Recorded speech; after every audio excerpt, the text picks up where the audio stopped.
네, 여러분, 이제 이어서 2차 시를 하겠습니다. 교수님이 이 중력 위치 에너지의 다른 표현을 보겠다라고 했었죠. 자, 그렇습니다. 자, 우리가 앞에서 배웠던 중력 위치 에너지가 바로 mgH였는데요. 자, 그러면 이제 지금부터 이것의 다른 표현을 이제 보도록 하겠습니다. 자, 방금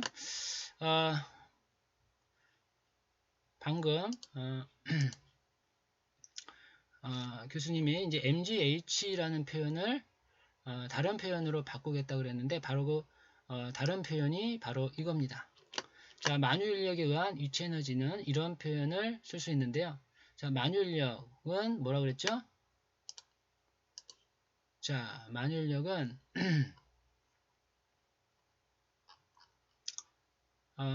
중력하고 같은 의미라고 했습니다. 자, 그러면 자, 이것을 어떻게 바꿀 수 있느냐? 자, 여기를 보면 자, 이렇게 바꿀 수가 있습니다. 즉, 마이너스 G R분의 mm이라고 쓸 수가 있습니다.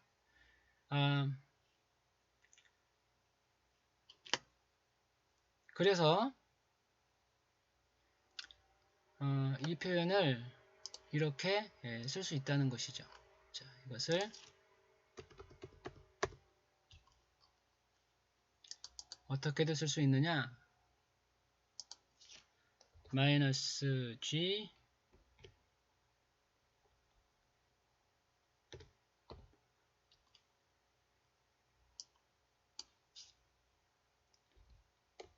mm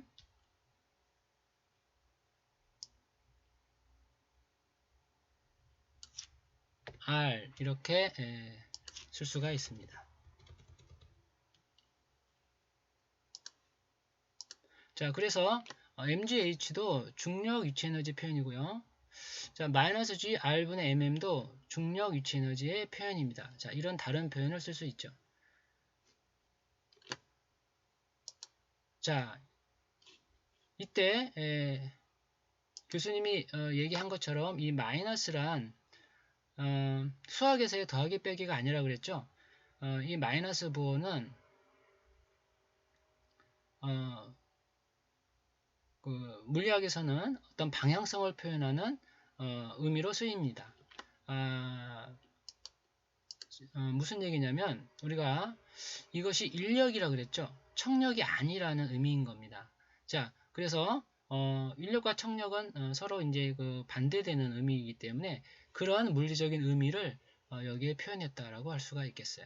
자, 그래서 이건 너무 고민 안 해도 되고요. 중요한 거는 이 값이죠. 그래서 만유인력 상수, 이 기호들, 그다음에 R분의 mm이라는 이런 표현입니다.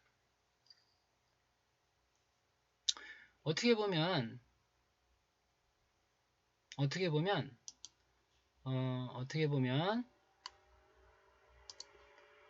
이런 표현이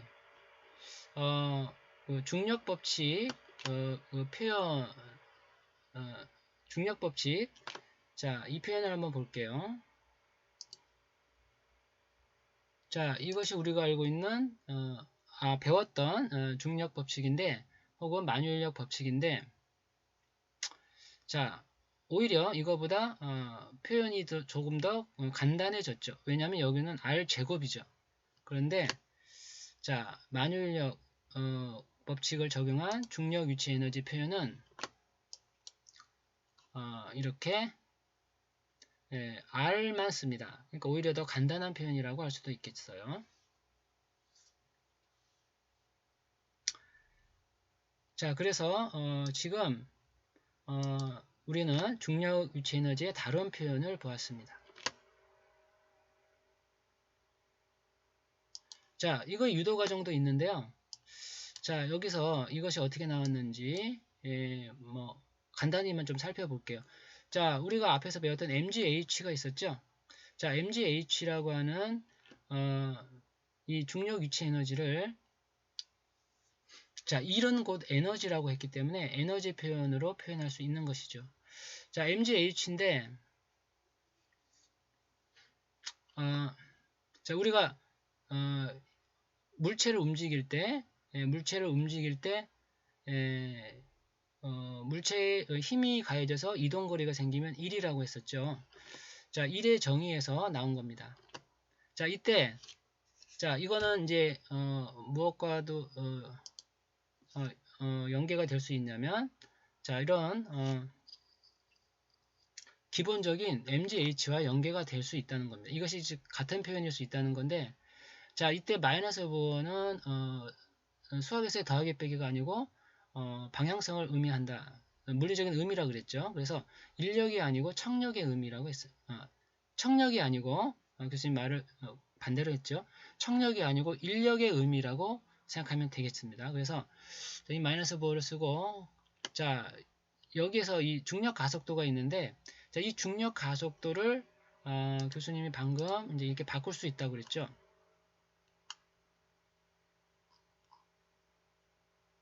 자, 중력 가속도는 이렇게 표현을 바꿀 수 있다고 했습니다. 우리가 13주차 때 얘기가 됐던 거죠. 그래서 R제곱분의 GM이라고 쓸 수가 있는데, 여기서 R이라고 하는 것은 지구의 반지름, 그리고 여기서 M이라고 하는 것은 지구의 질량입니다. 그래서 이 값을 계산하면 9.8이 나온다는 것이죠.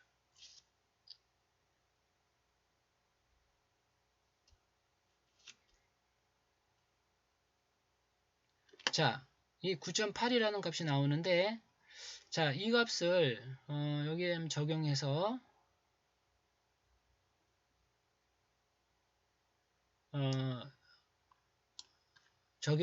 바꿔준 겁니다. 그래서 R제곱분의 GM으로 바꾸면, 자, 그 과정에서 무엇이 나오느냐? 이런 중력 법칙이 나온다는 겁니다. 물론 이 유도 과정은 출제하진 않습니다. 뭐 이런 어떤 과정이 있다는 것이죠. 그래서 이런 어떤 결과가 나온 겁니다. 자, 여기 보이는 그림은 이제 그 중력 위치 에너지를 이해하기 쉽게 그림으로 보여준 것인데, 자, 우리가 어렵지 않게 생각해 보도록 하겠습니다. 자, 여기 지구가 있어요. 자, 지구에서 어떤 물체가 멀어지면 어떻게 될까요? 자, 물론 지구의 중력을 적게 느끼겠죠. 그 얘기는 거리가 멀어지면 이 R 값이 커진다는 얘기입니다. 다시 말해서 거리가 멀어지니까요. 그러면 수학적으로 무한대가 된다고 한다면, 자, 그렇다면 이 값은 0이 되겠죠. 위치 에너지가. 따라서 R 값이 무한대로 커진다면 위치 에너지는 0이 된다. 다시 말해서 거리가 멀어지면 중력의 영향을 받지 않는다는 의미가 되겠어요. 따라서 그림으로 이렇게 표현해 볼 수가 있겠습니다. 자, 어쨌든 중요한 거는 중력 위치 에너지의 표현을 자, 이렇게 표현할 수도 있다라는 것을 우리가 이제 배웠다는 것이죠.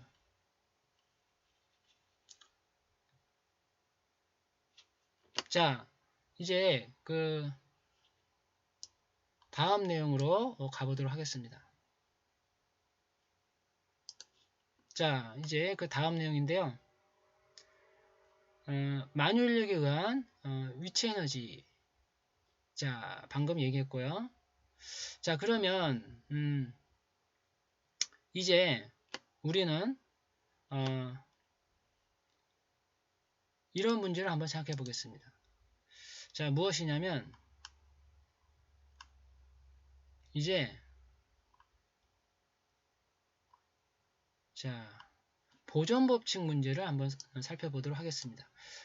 앞에서 교수님이 운동량 보존법칙을 이야기했었는데, 자, 보존법칙으로 얘기할 수 있는 게 이것 말고도 질량 보존법칙, 에너지 보존법칙 이런 보존법칙이 이야기가 되는 것이죠. 그러면 이 중에서 이제 에너지 보존법칙을 한번 보도록 하자는 것입니다.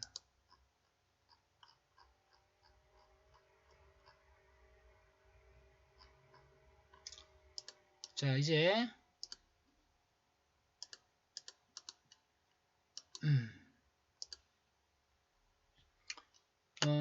에너지 보존 법칙을 한번 생각해 보겠습니다. 자, 운동량 보존 법칙도 있지만 에너지 보존 법칙도 있습니다. 자, 에너지 보존 법칙. 자, 어떻게 이야기할 수 있느냐를 보겠습니다. 자, 지금 에너지 보존 법칙을 이렇게 설명할 수 있어요. 자, 여기서는 에너지 보존 법칙이라고 보이죠? 자, 역학적 에너지 보존 법칙입니다. 즉, 에너지 중에서 제한을 했어요. 역학적인 것으로 역학적 에너지 보존 법칙인데, 자, 역학적이라는 말로 조금 더 제한을 했다는 말은 에너지는 여러 가지 형태가 있다고 했죠. 그런데 그 중에서 역학적인 이 것으로 제한을 했다. 조금 더 간단한 경우에 에너지 보존 법칙을 이야기한다라고 할 수 있습니다. 자, 그러면 여기서 역학적이라는 말은 두 가지 에너지를 의미하는데요. 바로 운동 에너지와 유체 에너지입니다. 자, 운동 에너지와 유체 에너지 우리가 배웠었는데, 자, 운동 에너지는 자, 2분의 1 mv 제곱이죠. 그 다음에 유체 에너지는 자, mgh였어요. 근데 이제 우리가 중력 법칙을 배웠으니까 이것이 적용된 유체 에너지, 즉 방금 표현한 마이너스 g r분의 mm을 적용하게 되는 것이죠.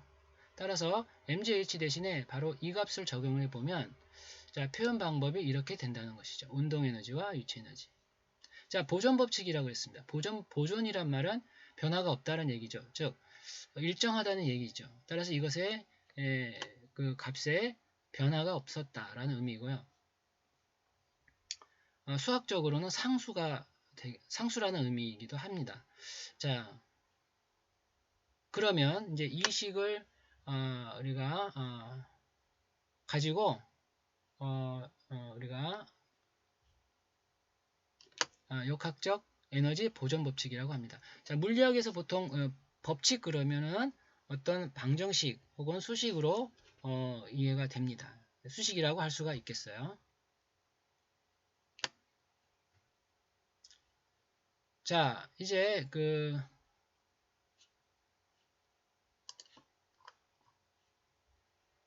다음 절 5절을 보겠습니다. 여기서는요, 인공위성의 운동에 관해서 이야기하고 있는데요. 자, 이 그림을 한번 볼까요?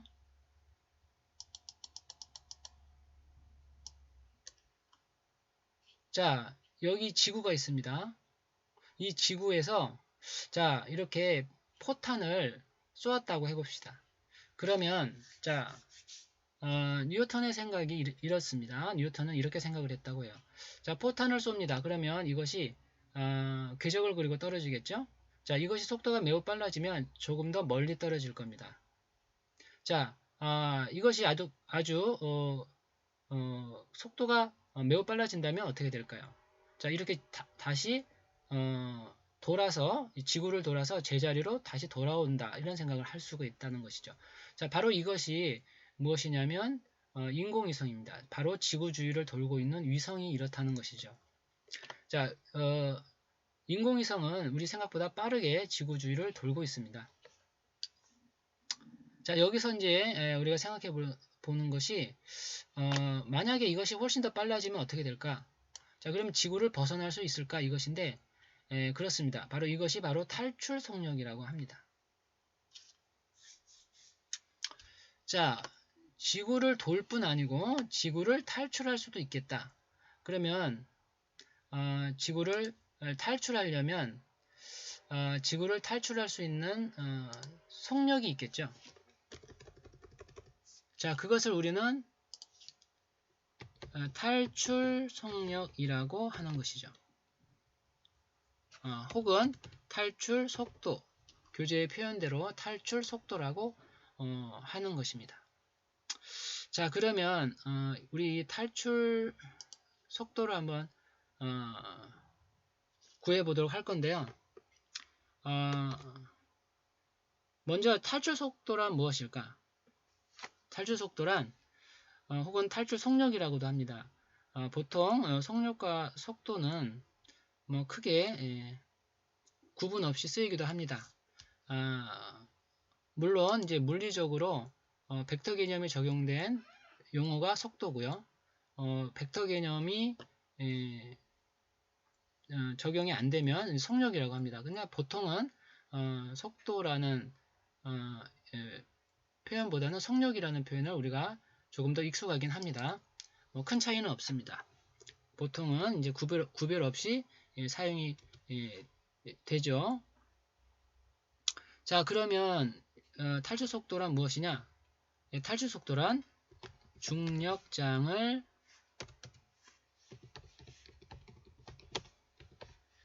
벗어나기 위한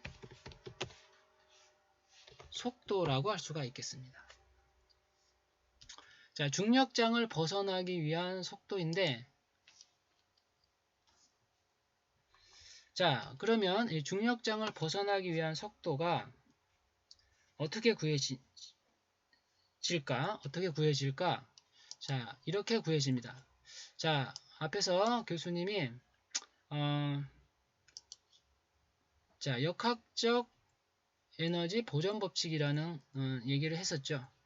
자, 이 식을 이용합니다. 이 식에서 이것이 일정하다라고 했어요. 자, 이것이 결국은 그 보존 법칙이란 이게 변화가 없다라는 의미인데요. 자, 이 식을 해석을 해보면 이 속도에 관한 식이 나옵니다. 그래서 자, 이 이퀄 관계를 만족할 때 속도가 되는데요. 자, 우리는 이 결과를 보겠습니다. 결국 이 관계에서 이 속도에 관해 정리해 주게 되면 탈출 속도가 나오는 것이죠. 자, 이 탈출 속도의 이 값을 보면 우리가 알고 있는 값입니다. 이 궤도 반지름 R하고 만유인력 상수 그리고 질량이 있죠. 그러면 이 관계를 해석하면 바로 인공위성의 탈출 속도가 되는 것입니다. 예를 들어 이게 질량이 지구의 질량이면 지구에서의 탈출 속도가 되겠죠. 자, 이렇게 해서 탈출 속도에 관한 식이 나오는 것입니다.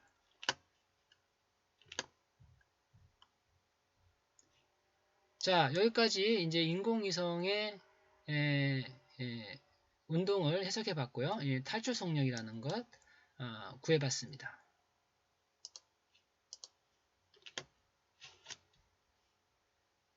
자, 그래서 자, 탈출 속도 뭐라고요? 중력장을 벗어나기 위한 속도입니다.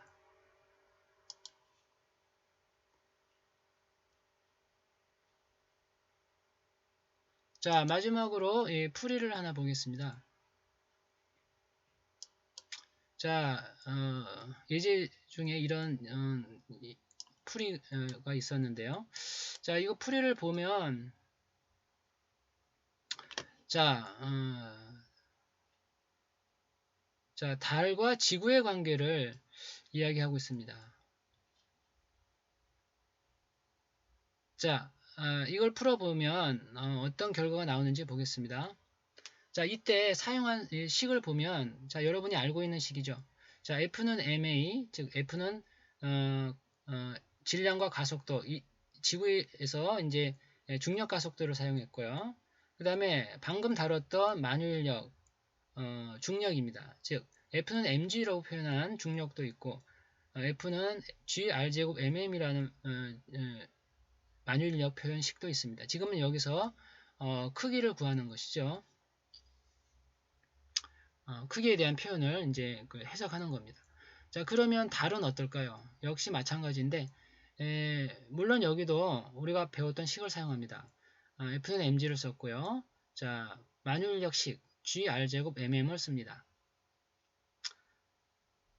자, 그러면 자, 여기서는 이제 그 크기를 구하는 것이기 때문에 방향성을 표현하는 표현을 우리가 사용했던 기호는 크기이기 때문에 양수로 표현을 바꿔서 한 것이죠. 자, 그러면 이것을 정리를 했습니다. 그러면 결과가 나오는데 결과를 보니까 자 어떻습니까? 자 중력 가속도가 달에서는 6분의 1인 거를 알 수 있죠. 즉 중력 가속도가 6분의 1이란 얘기는 자 지구와 달 사이의 중력이 그만큼 작다는 얘기입니다.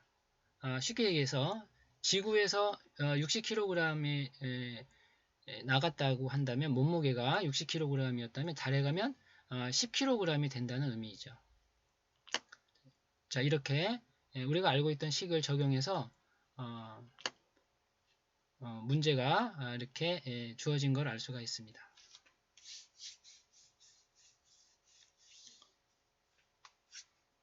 자 이제 여기까지 해서 7장을 정리하도록 하겠습니다.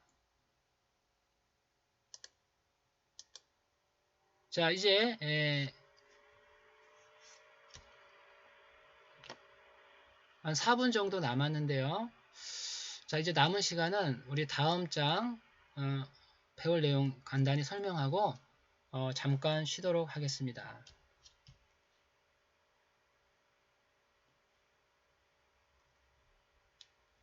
자 다음 챕터는요. 자 8장 8장인데요. 자 주제는 파동입니다.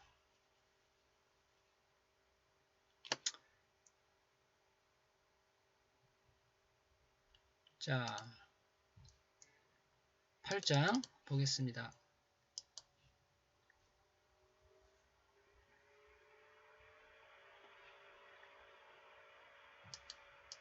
자 여러분들이 보는 이 표지 그림은 자 이런 그 물결에 있는 표지 그림은 아니죠.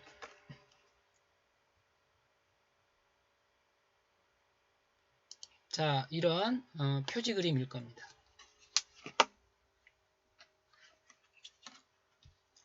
자 8장 파동인데요. 자 이 8장에서는 이제 어떤 내용을 배울지 넘겨보도록 하겠습니다.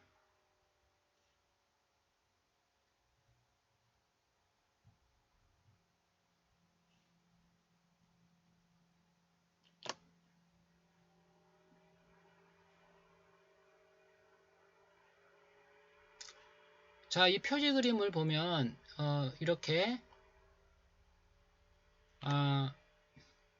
빗방울이 만드는 이런 그 수면에서의 파동을 볼 수가 있습니다. 이런 동심원을 그리면서 퍼져나가고 있죠. 자, 이런 파동과 관련된 그림이고요. 그러면 이 파동에서는 그 어떤 그 내용들이 있는지 보도록 하겠습니다. 자, 이렇게 이 단원에서 공부할 내용들입니다.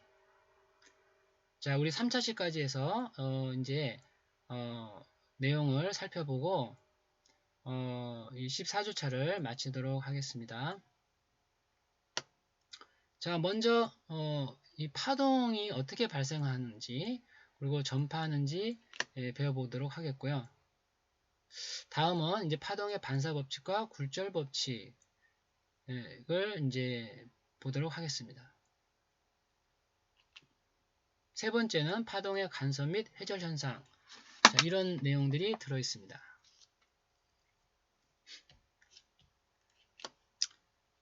자, 시간 관계상 이제 이 내용들을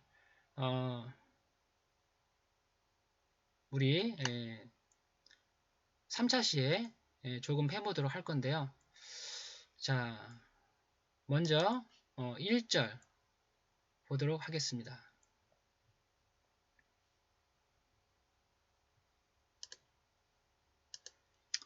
자, 파동은 다음과 같이 우리가 사진에서 볼 수가 있는데요. 자, 이렇게 물결이 퍼져나가는 모습이 나와 있어요.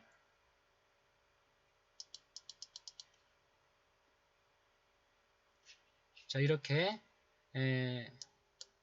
물결이 웨이브를 만들면서 퍼져나가고 있죠.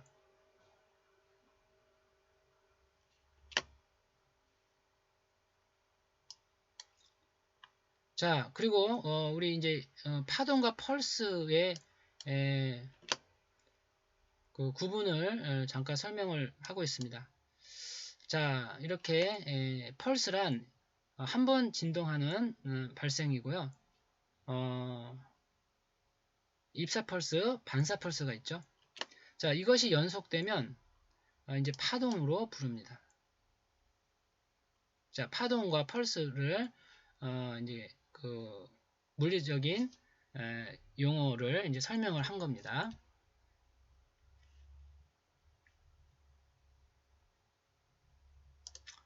자, 여기서 2차 시를 마치고요. 잠깐 쉬었다 3차 시에서 이어서 하겠습니다.